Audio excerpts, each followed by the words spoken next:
Promise no more odds ratios in this one, so we'll be talking about something different. And if there's anything of some of the references I left out at the end, because last night I know a little bit about CP, but I don't know much about juvenile diabetes. And while doing some keyword searches, I had used juvenile diabetes, type 1 diabetes, type I diabetes, but it occurred to me last night that I forgot to spell out actual type 1. And so I redid the entirety of the analysis of all the grant funding, all the newspapers, everything that I had spent a month on. I redid it all night last night until about 4 o'clock in the morning this morning. And so, but I have it done, but if there's anything missing for a reference or a citation, that was what I was supposed to be doing last night. So if there's anything that you want for information-wise, let me know and I'll get it to you. So we're going to talk about who is interested in what, talking about public funding, published articles, CP. Now as the introduction, this really starts many years ago, looking at Nigel and his wonderful grantsmanship. I had always marveled at how he had talked and tried to make the comparison of CP to other conditions and thinking about in terms of funding, prevalence, and burden. And I thought it was such a fabulous way to try to make the case that CP deserves greater attention. And so now more recently, we've thought more about this, and so I thought we need to write this up and do this in some way. And so our concerns really are about scientific funding, and they include that it may skew research towards areas of interest to select groups and to the detriment of other areas important to the broader population that might be deemed less fashionable at the moment. Now, for example, an article recently in the New York Times about privatizing American science noted that a number of philanthropic campaigns are driven by personal adversity, and therefore they target diseases that more often afflict white people, and they gave the example of cystic fibrosis. Now, critics argue that this is fundamentally at odds with the social contract, the societal contract, which cultivates science for the common good.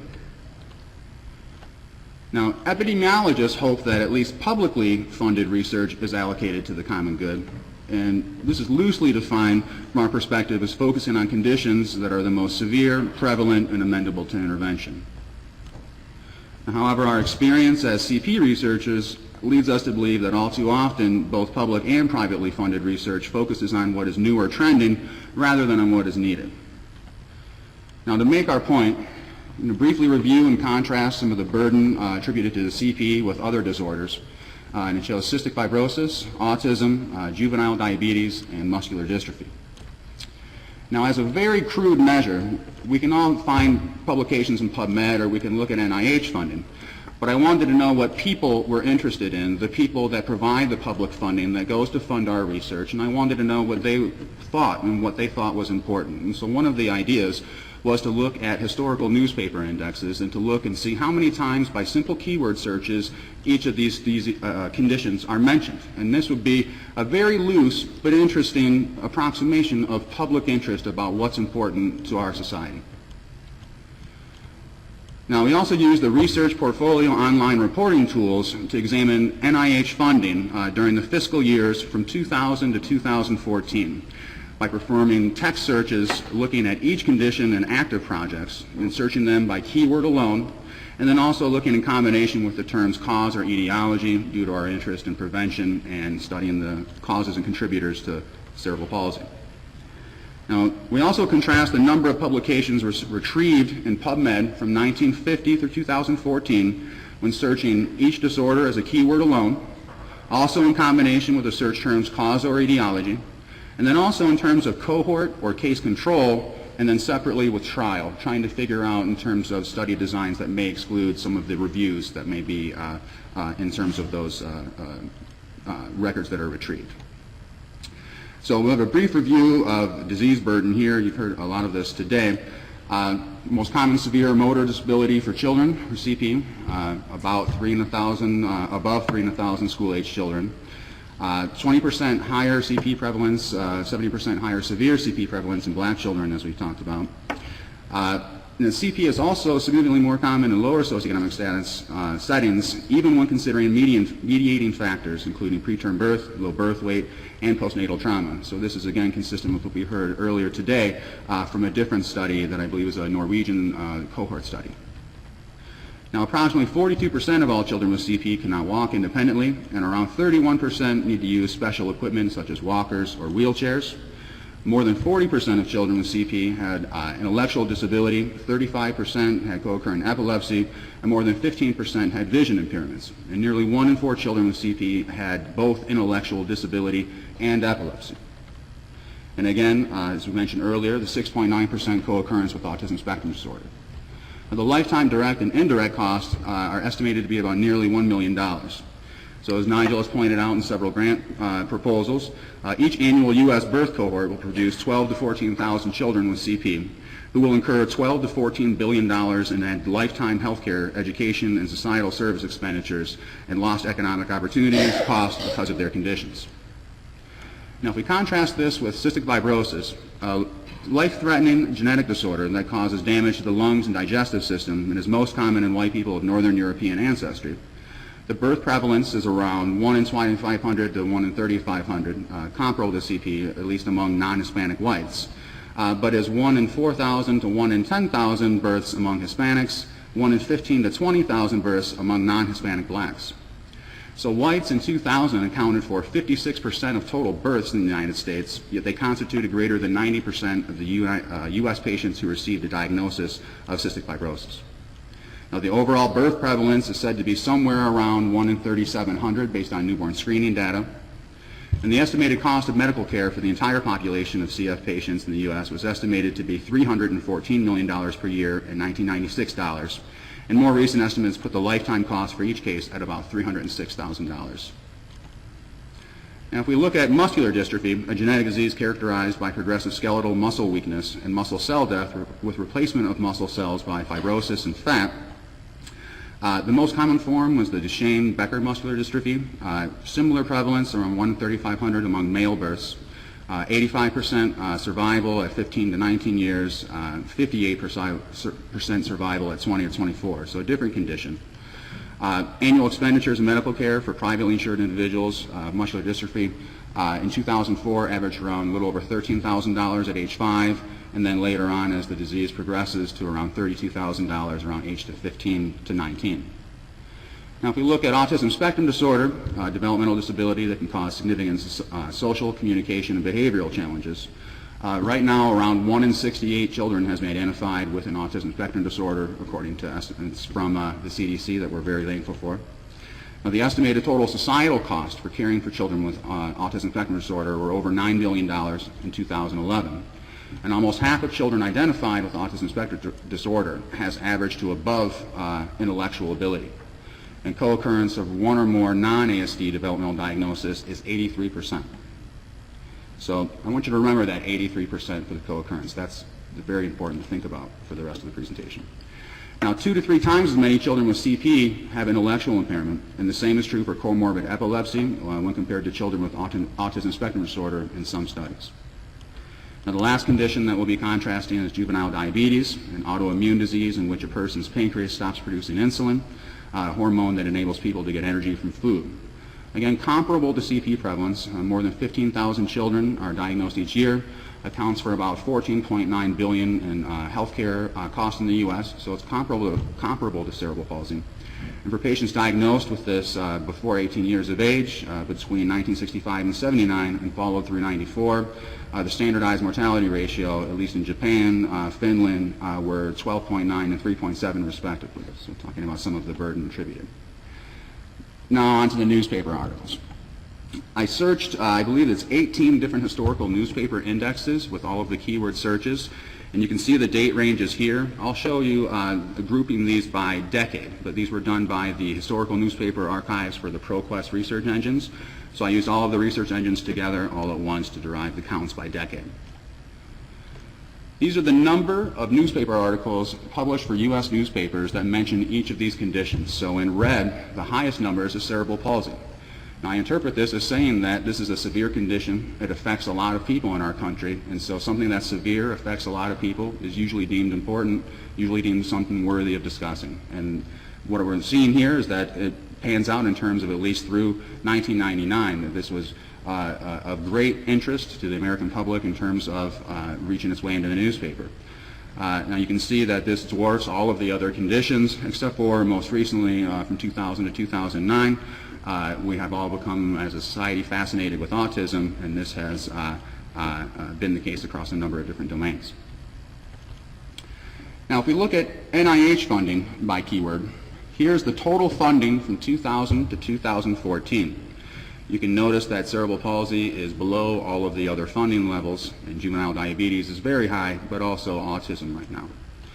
Now, when we look at this expressed as a function of time, so looking at each fiscal year, you can see that the CP funding by year over time from 2000 to 2014 really has not increased much.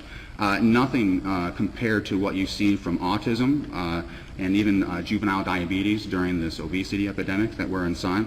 So while we followed newspaper reports and the funding seems like it might be following that in terms of jumping on what seems to be emerging. Not to say that we shouldn't be studying these conditions, but we're here to talk about cerebral palsy, and it's a very severe condition. And looking at the overall rate of funding here does not seem to be balanced well against the overall burden that CP places on society. Now, when we look at NIH funding plus by disorder plus additional keywords, here we're looking at when we put in the keyword cause and etiology in addition. So again, you can see we're dwarfed by juvenile diabetes, and this only happened once I remembered my text mistake. And so this is everything changed last night when we did that. But to show you the other conditions by limiting it to the vertical axis, you can again see that even when focusing on keyword plus cause or etiology, cerebral palsy is far behind autism, cystic fibrosis, muscular dystrophy, and particularly juvenile diabetes. Expressing this as a function of fiscal year of the funding allocation, you can again see a relatively flat slope of incline with respect to the other conditions for annual funding. You can see a large amount of funding for orders of magnitude higher for juvenile diabetes, autism, cystic fibrosis, and also with muscular dystrophy even. There is more funding for that than there is allocated for cerebral palsy. And particularly, you can see the success that the cystic fibrosis groups have had because they have maintained, even early on as the turn of the 2000, their efforts to draw attention, to have discussion, and to warn and really get people going for NIH funding. They've been extremely successful at that, and you can see it in a lot of any type of looking at the trends in the NIH funding. Now, if I look at publications retrieved in PubMed by keyword, here's just the publications by year, 1950 to 2004. So you can see that around 1968, things were looking somewhat comparable, although that's around the time that the Cystic Fibrosis Foundation started really pulling together. And you can see that the attention in terms of what they were doing and what has gone on in science, that there's been a steep incline in terms of the number of publications. Across all conditions, this has increased, but when you look at either autism, or looking at cystic fibrosis or even juvenile diabetes, particularly after about 1990, the amount of funding has definitely translated into the amount of papers that are being published, which I say that translates into the amount of understanding of these diseases and conditions. So while we are learning more things about the other conditions, we are not learning at the same rate as cerebral palsy because we do not have the opportunity to do so.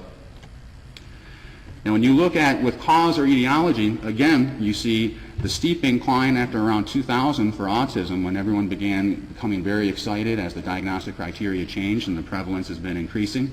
That has been followed by a great level of interest in terms of etiology and in general in publishing on autism. You can see some of the same with the obesity epidemic after around 2000, the yellow bars representing juvenile diabetes. And again, the cystic fibrosis folks, they have had a very strong presence in the literature on overall and as well with respect to the cause or etiology, really seeing an uptick in their publications retrieved after about 1980 and still climbing and far exceeding what we would see for cerebral palsy. Cerebral palsy and muscular dystrophy, however, are comparable when using these terms.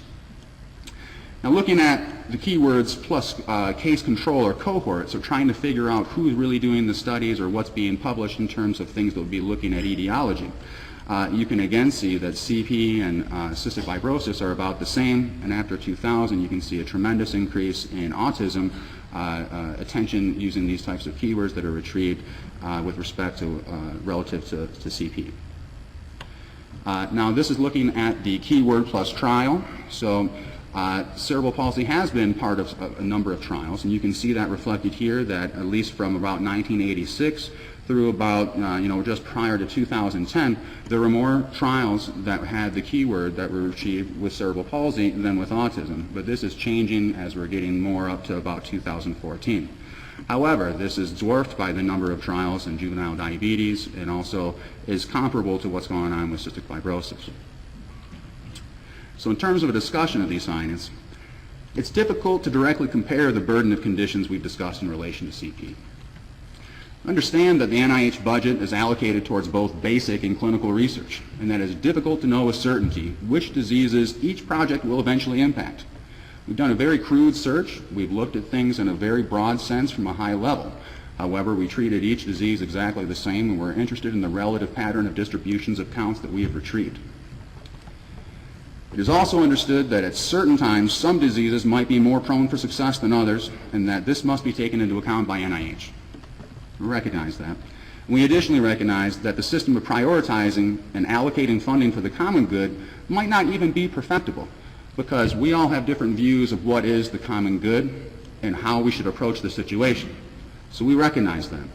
We also fully acknowledge our bias towards focusing on CP given our career interest. And we understand that our measure of research attention, funding, and public interest are again extremely crude.